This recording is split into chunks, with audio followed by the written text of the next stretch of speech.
Hi guys, this is Holiday Inflatable Fanatic, and in front of me I have this Home Depot 10-foot tall lighted female ghost airblown inflatable. This inflatable is a prototype. It was not produced, and if it was produced, as you guys could tell from the box and the Home Accents logo in the top left corner, it would have been sold at Depot. This piece is really cool. It says lighted female ghost on the side, but I think it's more of like an insane asylum type of piece, like some sort of person, you know, obviously they got a straight jacket on, and they just look all, you know, messed up, especially with like the long hair that's tattered and all over the place, and the way the gown goes down. It definitely looks like some sort of person in an insane asylum or mental institution. So you can tell this is a prototype, since the rest of the box is white, has a white top as well, and a white bottom, although most inflatables have that white bottom, but nonetheless it only has the actual print on two sides of the box. And even this print has that prototype box sticky feel, and you can even see the item number is just all zero, so it never even got an official item number, or at least I'm not aware that it does. So inside the box, you have the inflatable. I don't think I mentioned this, but this is animated as well. The waist turns back and forth, so we'll see that animation in a second. I have inflated this thing already once, and I thought it was really cool. Super unique design, to say the least, because we never really gotten any other inflatable with this theme before. So it's interesting just to see a piece with it. Is it my favorite? Definitely not, but as I said, it's unique, and I think for that reason, that's why it stood out to me, and that's why I ultimately purchased it. So let's plug this thing in, and let's get to seeing it inflated.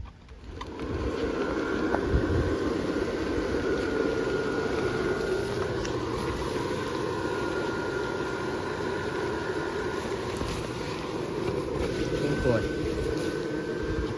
And up it goes.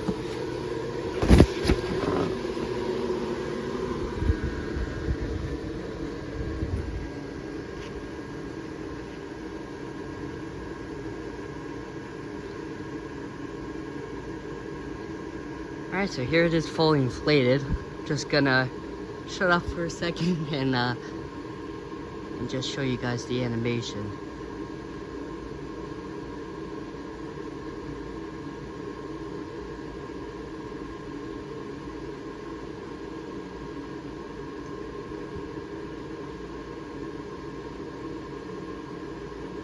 So as you guys can see, it goes back and forth. It is really cool, and I love the fact that the hair goes all over the face. It's not really supposed to be like that. A lot of the longer strands of hair are supposed to be in the back, but as you can see, once it gets inflated, it gets shaken all over the place, and the hair kind of does its own thing. But I still think it looks great just like this, and I kind of like when it goes in front of the face, because it gives it, I would say, a creepier type of feel. And it makes the character seem more messed up and crazy, if you know what I mean. So the animation motor is right here. It has a large animation motor, which makes sense, obviously, because this thing is 10 feet tall. Has that little white piece of fabric to cover it so that you don't see it as it goes back and forth. So, going with that whole insane asylum theme, the arms are really well done. I like the fact that they are crossed like this. It makes it look like that they're buckled together. And I also like the fact that the clothing hangs off at the end of the arm, because that also adds to the whole straight jacket sort of thing. Especially with this little piece of fabric hanging down, it's like a tie, you know, to tie it off. And the fact that it's loose is trying to show like that she's trying to get out. And that's what the whole animation is. I feel like it's her trying to wiggle out of the, you know, straight jacket. And that's why that is the biggest disappointment to me, is that the animation is not only not faster, but I wish it was on a tighter turning radius, so that it would look more as if it's shaking than actually going side to side like that. I would think it would have a, oh my gosh, I can't speak.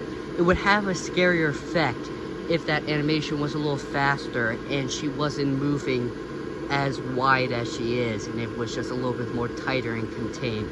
That makes sense. We have the buckles. All the buckles and stripes on the chest are all hand painted. You can probably tell with the gold. And on her right arm, she has a little like skeleton, like emblem or like tattoo on the side of her. It's a little weird. Really wasn't necessary, but you could tell it's a Gemmy inflatable, since that skull is only on the right side, not on the left side. So, of course, Gemmy cheaping out on the left side, even on prototypes. But obviously, that just hints to me that this thing was close to production for them to even do that, because that's how it would be on the final design. But obviously, the box alone speaks for it being close to production. Alright, so let's take a look at this creepy face. So zooming in, the face is all hand painted, just like the rest of the body, all the details on the rest of her. It has a really creepy, like, almost like a Joker smile, and it has like this shadowing around the eyes. Almost oddly kind of looks like Kiss to me, like one of the Kiss singers. I don't know why I get that from it, but I just do. I think it might be the way the eyes are and the shadowing around the eyes. But nonetheless, it's still creepy and it still fits the character well. It does have like it's kind of like a neutral expression where it's neither like masculine or feminine, which I kind of like, because it could look like, you know, a guy just with grown out hair, or a girl. But I think it certainly points more in the feminine direction, considering it as the dress, and plus it says female ghost on the box too, so they were definitely intending it for it to be a female, but it really could go either way. I mean, it does kind of look like both, at least it does to me. Going into it, I mean, I think that's about it for the physical cosmetic details. Going into like the specs of it, it has 5 LEDs, one at the bottom of the dress, middle of the body or the back, one in each arm, and then one on her head that the hair is kind of covering right now.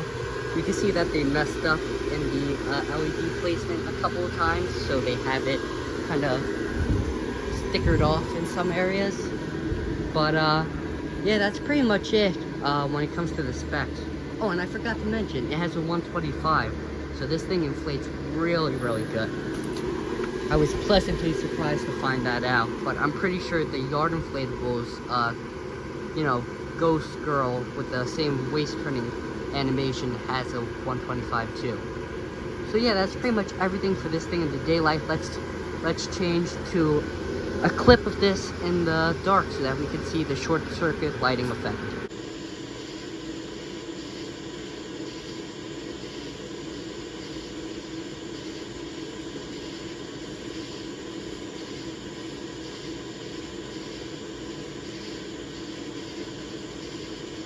So as you guys can see, here it is in the dark. It looks fantastic.